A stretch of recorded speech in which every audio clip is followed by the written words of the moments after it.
Boa noite, alunos. Para iniciar a teoria do crime, o que eu peço para vocês prestarem atenção? Quando a gente fala de teoria do crime, nós temos, e utilizando a teoria tripartida, nós temos 3 elementos que fazem parte do conceito de crime. E nós vamos estudar cada um desses elementos. O primeiro elemento que nós vamos estudar é exatamente o fato típico. E quando eu falo em fato típico, vocês precisam saber que dentro do fato típico eu tenho estudo de algumas situações, principalmente dentro dos crimes materiais, porque dentro dos crimes materiais, o fato típico vai incluir a conduta, o resultado naturalístico, o nexo causal e a tipicidade, ok? Então, cada uma dos tipos que nós vamos estudar agora a partir do fato típico, nós vamos estudar cada um deles. Iniciando a nossa aula pela conduta, né? O que seria a conduta? A conduta, ela nada mais é do que a ação ou omissão que é humana. E além dela ser uma ação ou omissão humana, ela precisa ser consciente e direcionada a uma determinada finalidade. Toda conduta humana é direcionada a uma finalidade. Então, pressupõe que todo comportamento humano, ele deve estar dirigido a uma finalidade.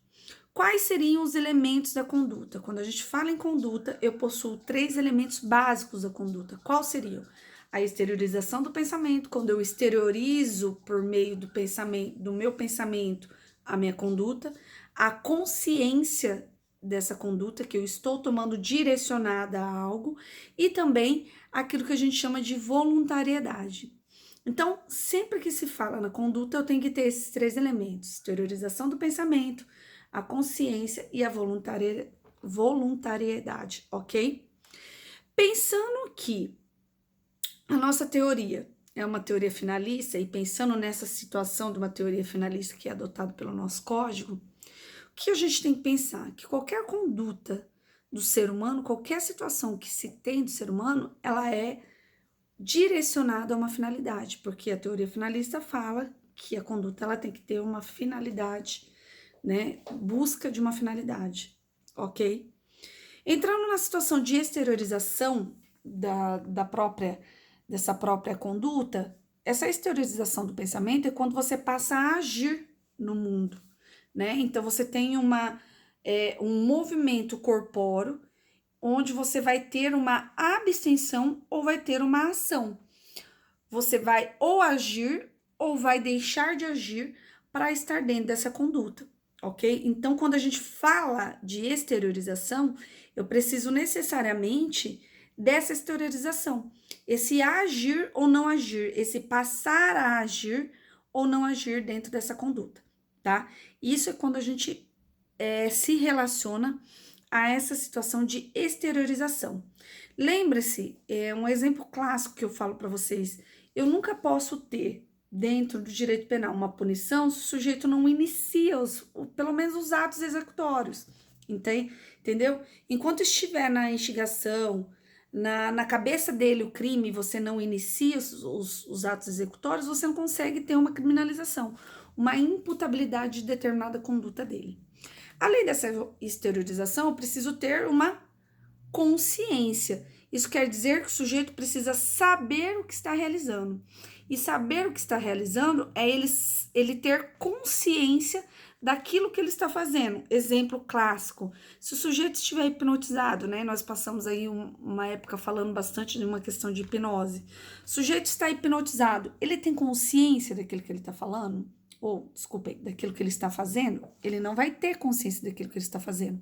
Então, ele não está realizando com consciência. Então, eu preciso necessariamente dessa consciência para conseguir caracterizar aquilo que a gente chama de uma consciência, para aquilo que a gente fala de um conhecimento do fato que ele está realizando e está direcionado realizando esse fato com esse conhecimento, ok?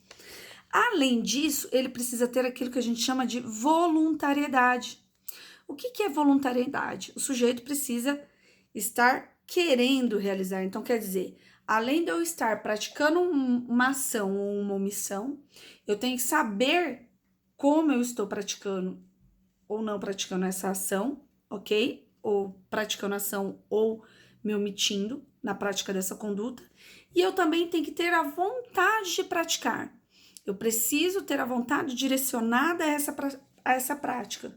Ou seja, eu preciso estar consciente a essa prática, ok? Então, sempre que a gente fala das vontades, uma coisa que a gente tem que se discutir aqui nas vontades é justamente aquilo que a gente chama de atos reflexos, né? O que são esses atos reflexos? Os atos reflexos são aqueles atos de advém de reflexo, de estímulo do sistema nervoso, e eles são atos involuntários. Eu poderia colocar uma situação de ato reflexo como uma conduta direcionada e com vontade de realizar, né? Por exemplo, quando você tem espasmos, quando você sofre um choque elétrico, se na prática de determinado crime, você praticou esse crime, porque quando sofreu um choque elétrico, acabou praticando esse crime, né? Bateu na pessoa, a pessoa bateu e caiu e se lesionou. Eu poderia estar colocando ele dentro dessa conduta? Não. Por que que eu falo não? Porque eu estaria, na verdade, eu estaria dentro da possibilidade de falta, tá? Da falta, não há crime, porque há ausência de vontade na realização desse crime. Outra coisa, quando o sujeito passa por uma coação irresistível, quando eu tenho a figura de uma força irresistível que atue sobre a pessoa, sendo uma coação ou sendo uma força irresistível, eu também não posso fazer. Por exemplo, eu coloco uma arma na cabeça do filho de alguém e falo para que ele realize aquela conduta, para matar o meu marido, por exemplo. Ele pode sofrer a penalização, ele pode sofrer a possibilidade de imputação de um crime? Não, porque a conduta não era direcionada com vontade, ok? Ou se eu empurro uma pessoa e em decorrência desse empurrão, a outra pessoa acaba atingindo um terceiro, esse terceiro vem a sofrer lesão. Ele também não teve a vontade direcionada à prática dessa conduta. Então, todas as vezes que eu tiro essa vontade, esse elemento cognitivo, volitivo, na verdade, esse elemento volitivo que é essa vontade, eu retiro a conduta, ok? Ele não estava. Então, todas as condutas que, em tese, são praticadas sem essa vontade, não podem estar dentro aqui dessa caracterização da conduta, ok? Então, quando a gente fala de conduta, nós vamos ter que ter o básico, que é a exteriorização do pensamento, a consciência e a voluntariedade, ok? E formas de condutas. Quando a gente fala de formas de condutas, eu estou relacionando essas formas de condutas às duas maneiras em que essas condutas podem se apresentar. A primeira maneira é por meio de uma conduta positiva. A conduta ela pode ser positiva. O que isso significa, professora? Conduta positiva é quando eu tenho um agir, ok? Eu tenho uma ação. E a conduta também pode ser negativa, quando eu tenho um não agir, uma não ação, uma omissão, ok?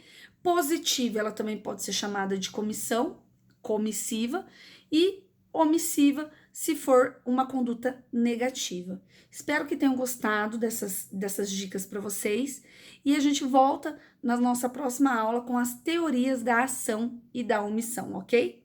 Até mais, gente!